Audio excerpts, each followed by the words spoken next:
Welcome to All Shark GDR Show! Bonsoir à toutes et à tous. Ce soir, on va parler d'un sujet qui peut hanter la nuit de tous les maîtres du jeu, mais dont on discute pourtant trop peu, l'art de la fin. Soyons honnêtes entre nous, combien de vos campagnes se sont terminées par un duel épique, des larmes d'émotion et un épilogue légendaire? Et combien ont fini par mourir dans le silence, victimes du redoutable syndrome de l'emploi du temps ou d'un groupe qui s'étiole? Conclure une aventure, ce n'est pas juste poser le point final sur une feuille de papier. C'est un exercice d'équilibriste.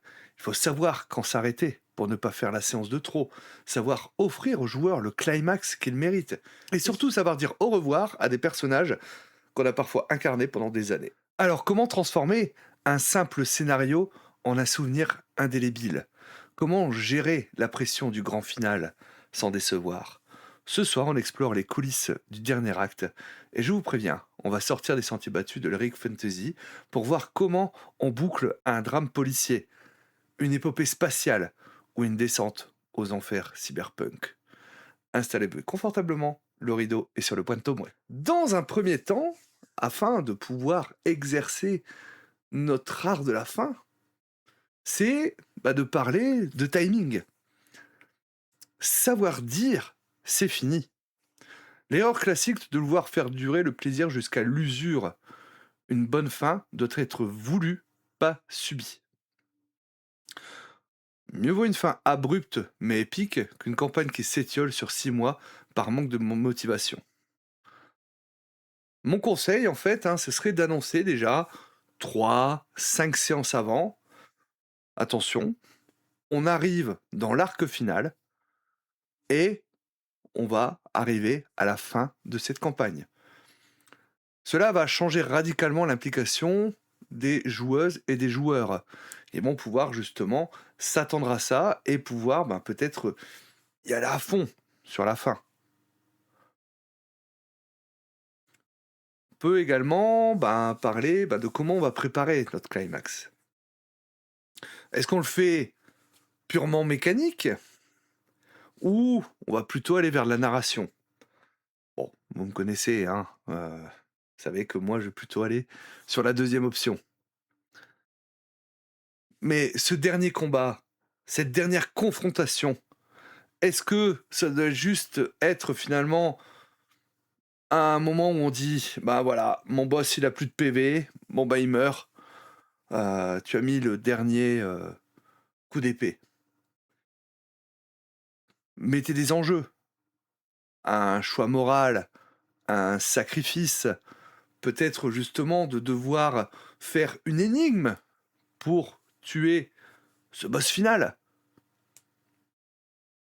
Imaginons que Cyberpunk, vous avez, des des PNJ qui ont infiltré, autour de la corpo, le climax n'est pas juste de tuer le PDG, mais de décider si on diffuse l'épreuve dans l'ordre public ou si on l'utilise pour faire chanter la corpo et devenir les nouveaux patrons. Ah, on peut prévoir finalement diverses fins de cette manière-là, afin de pouvoir amener quelque chose de narratif, mais aussi une fin que les joueurs et les joueuses pourront décider d'eux-mêmes. Des fois, finalement, enlever le boss final, peut-être engendre d'autres choses derrière. Et la motivation, des personnages doit entrer en ligne de compte par rapport à l'écriture de cette fin. Donc c'est là, peut-être faire attention aux campagnes du commerce. Campagnes du commerce, bon certaines sont écrites, avec, fois des pré-tirés et donc souvent, au niveau de l'écriture, ce sera prévu, mais si vous avez finalement pas utilisé ces pré-tirés, bah, attention justement à ce que, il y ait une fin logique par rapport aux motivations des PJ. Derrière, On peut également faire un, «Que sont-ils devenus?»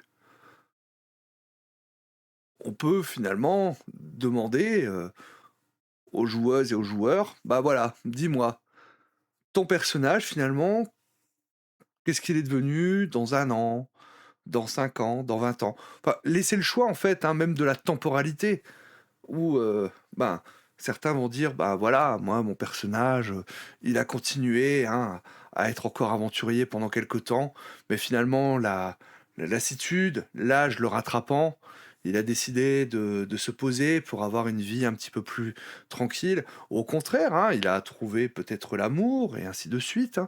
Ça, c'est également assez important et là, pas besoin de jet de dés, hein.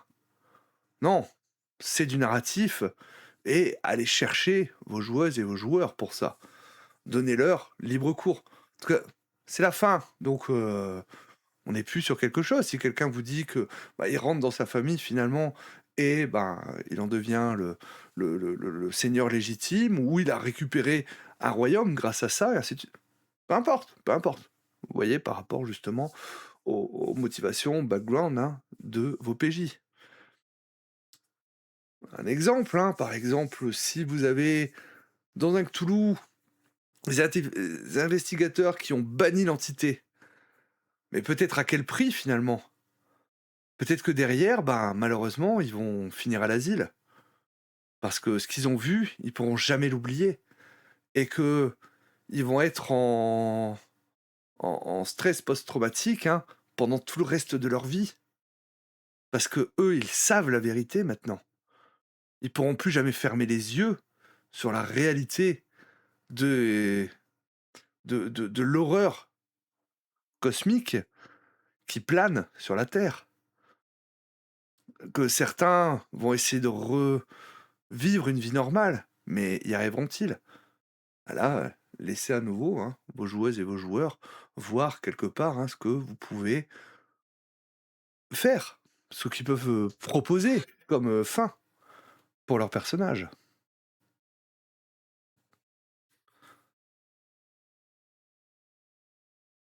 Là, je vais vous poser quelques petites questions et ce sera l'occasion pour vous de répondre dans le chat, également dans les commentaires YouTube.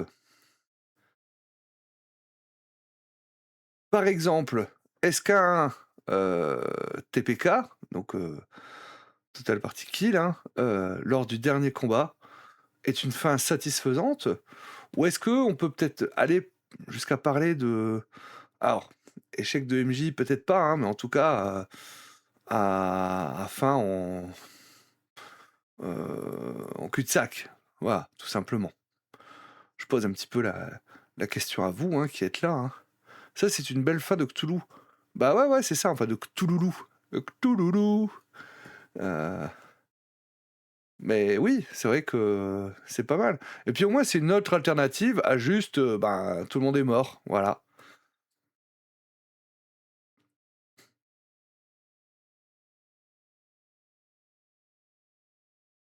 TPK, bof, hein, sauf un scénario catastrophe. Oui, éventuellement, si, je pense que ça dépend aussi comment il est amené ce TPK.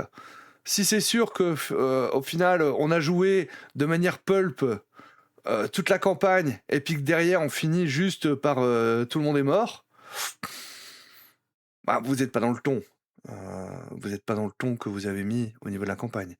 Tout dépend de l'histoire. Oui, c'est une réponse nulle, mais je le pense vraiment. Ben non, mais c'est tout à fait vrai finalement, hein. Tout dépend du jeu, tout dépend des enjeux ensuite qu'on peut avoir derrière par rapport à ça.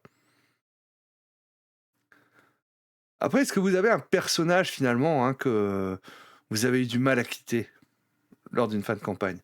Est-ce qu'il y a un personnage, que vous repensez régulièrement, et vous savez qu'il y aura plus jamais de suite parce que cette campagne est finie, il y aura jamais de d'arc 2. Donc je parle pas de, une campagne en fait, hein, où il y aurait la possibilité finalement de faire une suite. Je parle vraiment de la campagne où il y a un point final et il y a ce personnage en fait, hein, que vous aimeriez rejouer, heu, en tout cas qui vous reste gravé dans la peau. Jamais fini une campagne sur une bad ending, j'avoue. Je suis pas forcément fan non plus de la bad ending, sauf si, bon, ben, les joueuses et les joueurs ont fait du caca, hein, voilà. Puis c'est le genre de truc, vaut mieux demander en avance à la table, parce qu'un TPK, ça peut être vraiment très mal vécu. Bah, et puis ça dépend comment il est emmené, hein. S'il est juste, bah, tu pas le choix en fait, hein, c'est vrai que tu risques d'enlever énormément d'agentivité au niveau des personnages.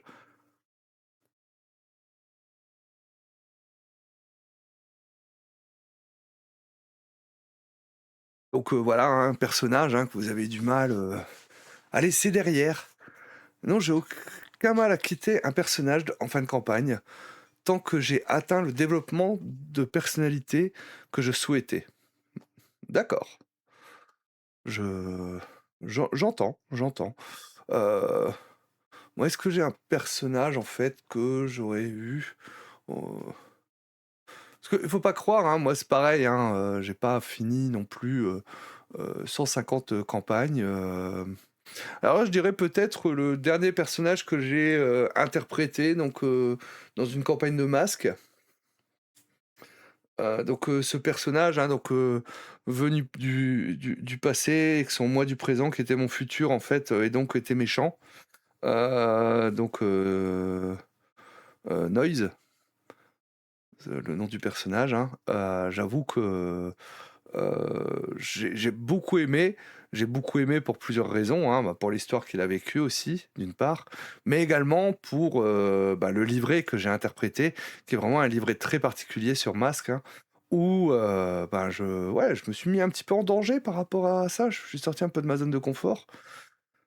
Cependant, il a eu une très belle conclusion. Donc, voilà. J'ai pas fini beaucoup de longues campagnes, donc je ne pense pas m'être profondément attaché à mon PJ. Mais peut-être que ça viendra avec ma campagne D&D actuelle qui devrait finir cette année. Oui, bah oui, votre fameuse campagne du lundi, c'est vrai que je pense que vous allez ah la petite larmichette là à laisser derrière vos personnages.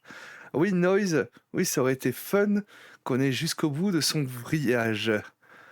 Mais non, mais grâce à vous, il n'est pas devenu méchant. Ceux où j'ai fini la campagne, ça va, même si on a que j'ai adoré jouer et que je continuerai bien à incarner, mais c'est notamment un d'une campagne non finie qui m'est resté en travers. Ah oui, 2 ans et demi, bah ouais, 2 ans et demi, ça fait pas mal, hein. Après, parler, bah, des campagnes, hein, qui se finissent mal, je pourrais citer la petite campagne que j'ai masterisée chez Dice Story, où on a fait donc du Chroniques oubliées galactiques qui se finit pas forcément bien pour eux.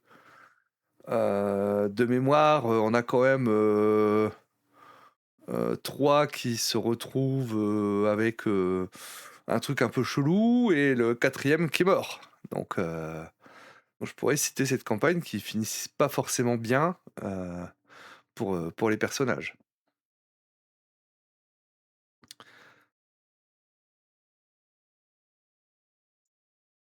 Donc voilà, c'est vrai que préparer la fin, hein, je pense que c'est une bonne chose, hein, de prévoir un peu en amont, hein, par rapport à tout ça. Donc c'est important et après, ben, tout dépend aussi, ben, dans l'univers, hein. C'est vrai que en général, pour du cyberpunk, hein, on a rarement des happy end, parce que c'est souvent les les corpos qui gagnent à la fin. Donc c'est voilà, dans cyberpunk, hein, bah, souvent les personnages se font manipuler et ainsi de suite, hein, donc voilà, heu et une corpo va pousser l'autre, hein. Je veux dire, même si vous tuez le chef de la corpo, il y a de fortes chances que, ben, le vice-président prenne la suite tout simplement. Que vous avez peut-être aidé et puis que finalement il va se retrouver avec toutes les pourries et puis du coup qui est voilà. Alors je vais continuer à vous lire, ouais mais ça c'était prévu, dès le départ, oui. J'ai fini une campagne Cthulhu qui s'est mal finie, mais c'est du Cthulhu, donc c'est bien aussi. Oui, bah oui, bah, voilà, quand tu te lances dans du Cthulhu, en général tu sais où tu mets les pieds et qu'il y a quand même, forte chance que ton personnage finisse soit à l'asile, soit, mort. quand même une grosse part de cette possibilité. Enfin, les PJ étaient au courant que ça pouvait arriver. Oui, c'est ça. Après voilà, moi j'avais pas forcément envie que mon personnage aille jusqu'au bout, mais qu'il soit toujours sur la tangente, hein. Mais finalement, il avait cette boussole morale, hein, c'est-à-dire, ton personnage, hein, Akibi, ainsi que le personnage de Yume qui me permettait justement que, bah, il voilà. J'espère, nous, que c'est pas la campagne de Masque du lundi qui va partir en cacahuète avec notre condamné qui va à fond, fond, fond. C'est ça, hein, c'est ainsi fond, fond, fond, le petit condamné. Donc, c'est vrai que pour vous de on va dire si vous connaissez Masque, hein, en fait, donc le livret du condamné où il va cocher des côtes à rebours au fur et à mesure. Alors il va avoir de nouveaux pouvoirs, mais au bout d'un moment quand il a tout coché, ben, son destin funeste arrive et il meurt. Voilà. Il va affronter son destin, mais il va mourir. Ou il gagne suffisamment de progression pour dire de pouvoir prendre une progression, mais là pareil, il doit en cocher pas mal, pour arriver sur la progression où affronte ton destin, survit et change de livret.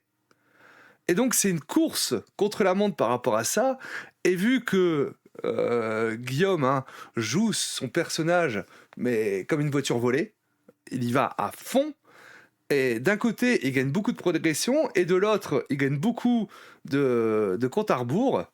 Je crois que sur la dernière partie, il a coché 4 comptes à rebours, mais quasiment autant de progression, pour vous donner une idée. Donc c'est une course contre la montre entre les deux, en fait, hein, pour savoir qu'est-ce qui va finir le premier. Donc, mais c'est ce qu'il faut faire, parce que si vous jouez un condamné et que vous n'y allez pas à fond, ben, vous allez perdre toute la saveur finalement du livret. Voilà, c'était la petite parenthèse. Masque, vous avez l'habitude avec moi sur la chaîne, on y revient toujours.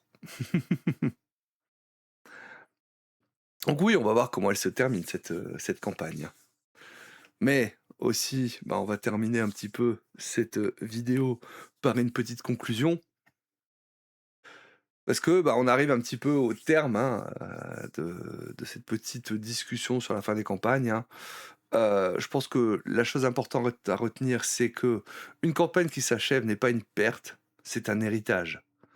Trop souvent, on voit la fin comme un échec ou une tristesse. Mais une belle fin, c'est le plus beau cadeau qu'un MJ puisse faire à ses joueurs. C'est ce moment suspendu où les statistiques des fiches de perso s'effacent pour laisser place à la légende. Que vos héros finissent sur un trône, dans une ruelle sombre de Night City, ou perdus dans les confins de l'espace, l'important, c'est pas qu'ils aient gagné, mais que l'histoire ait un sens. N'ayez pas peur de fermer le livre. N'ayez pas peur de dire c'est ici que nos chemins se séparent, parce que c'est seulement en fermant une porte qu'on se donne la chance d'en ouvrir une nouvelle, avec de nouveaux mondes à découvrir et de nouvelles aventures à vivre. Merci à vous d'avoir suivi cette vidéo. Merci dans le chat pour vos anecdotes. N'hésitez pas à mettre les vôtres dans la description. Et puis, bah, si la vidéo vous a plu, n'hésitez pas à liker, partager, parce que bah, c'est comme ça que ça fonctionne, hein, sur YouTube. Et si vous voulez discuter entre nous, c'est sur les lives, le samedi à 21h. Sinon, sur Discord, sur le Discord Scandalicious, hein. Vous avez tous les liens dans la description. À très bientôt YouTube. Ciao ciao.